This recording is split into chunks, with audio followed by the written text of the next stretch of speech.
Broadcasting live from the True Crime Today studios to the world.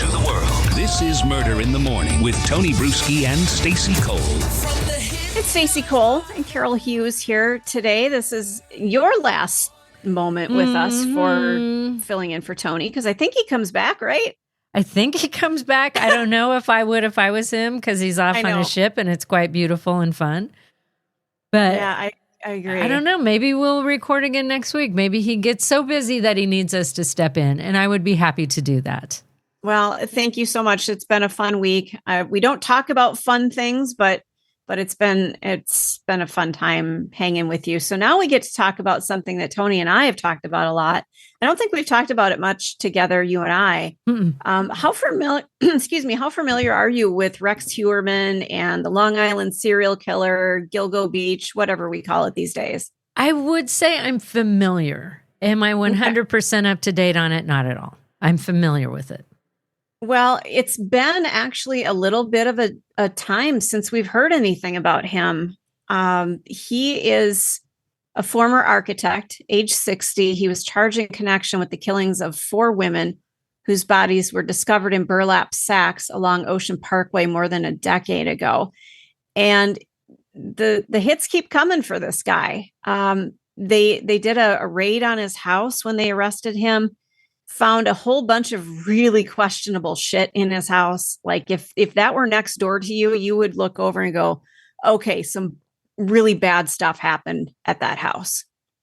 Just some really ugly stuff. He seems to fit the description.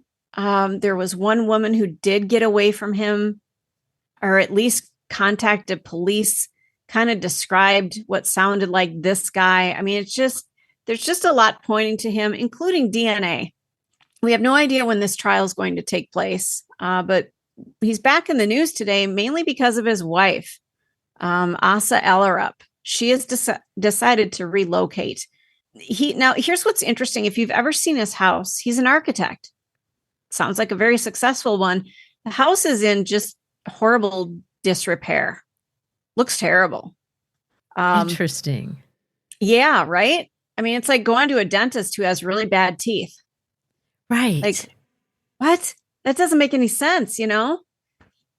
But I guess this house was absolutely torn apart. The police and investigators, when they went in, they did rip it apart. They pretty much destroyed the house. But what they were looking for, sounds like they might have found like almost a hidden room downstairs, that kind of thing, where he might have brought his victims.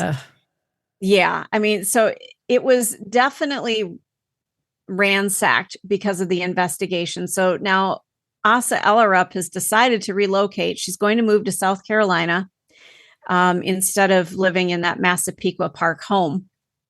I get it. You know, there might have been some really horrible things there. Oh my God. Yes. Some of the guests that we have on, our experts, have wondered if she isn't or hasn't been involved allegedly in some of these I guess murders. I've kind of read that there's some suspicious behaviors and reasons why they think she might be more connected to it. I don't know if she helped or if she just maybe helped clean up, maybe after the fact. I don't know. To me, he seemed like a very intimidating, scary guy. If she's afraid of him, I can understand if he's up to no good. She just kind of looks the other way. And I'm not going to confront this guy. I'm scared of him. I know what he can do. Right. So was she complacent? Maybe. Was it out of fear? Could be. I don't know. It'll be interesting to see when she leaves. I thought somebody was doing a documentary that she was part of. I haven't heard anything about that. So I'm going to look into that. I don't know. This house has just been ransacked. There's 2 kids. I don't know if the kids are still living with her. I can't imagine being in this home. So I guess I can see that as a reasonable thing for her to try to get a fresh start somewhere. But I don't know. This case has just been so quiet. We haven't heard anything. I don't know. It's freaking me out. I get why she would want to leave, because I live probably a couple miles as a bird flies from BTK's former house. And so when that happened, his wife, shortly after, I don't think he didn't really have a trial. He just stood up in court and confessed to everything. If you remember that, it was very bizarre. And I was working a radio when we were covering that.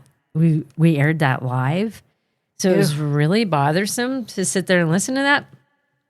Yeah. Because it was so matter of fact. He just, like, I did this to, I can't remember what he called them. He didn't call them victims. He had names, like, to where they weren't even people into him. And, but so she wasn't around for any of that. She left and she moved a long ways away. And so I think once they had gone through his house and gotten absolutely everything they could out of the house, she moved away, the kids moved away, they tore the house down. And it's an empty lot. And I could see them doing that with this house. Because number one, who wants to live in it again? But I think it was probably, it was a very modest house they lived in. And my guess is it was probably paid for, pretty close to paid for. And I got the feeling she was just like, tear it down. Or it might have been the city. Because there was a lot of gawkers going by. A lot. So it was disrupting the neighborhood. People going up and looking in the windows and stuff. And I always felt bad for his wife. Because she had nothing to do with any of this. She'd married an eccentric guy who liked to hang out in his shed in the backyard. And and a lot of guys like to go off to their little space and do their thing, It's not that weird. They like man caves. We like she sheds or whatever. And so to me, none of that was suspicious necessarily to her. But she could have never stayed in that house. Because I would imagine the same sort of gawker people are going to this house. Yeah. And looking in the windows. And because it was really bad here with that. And so she can't live there. It would be horrible memories. She has to leave. And I always respected BTK's wife for, she never gave interviews. She didn't anything. She just left.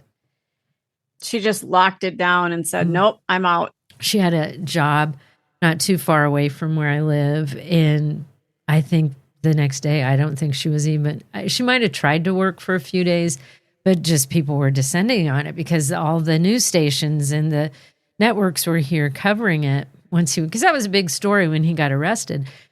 And she couldn't work. It didn't matter where she worked in this town. They were going to find her. Oh, God. What do you do for a living? Your life is turned upside down. It's not your fault. I'm not going to fault her for that. And, even in this case, if Heuermann's wife knew, again, I'd have to believe that she was terrified of him. There's two sides to this. Some people say, oh, she was absolutely involved and she was taking part in this. The other part of it is she was probably terrified of this guy. Well, this guy's capable of doing these things he's charged with. Yeah. Imagine what he's like on a day-to-day basis. He probably snaps over little things. Yep. He's not this kind, loving husband. Someone who can do these sorts of things can't be a kind, loving husband.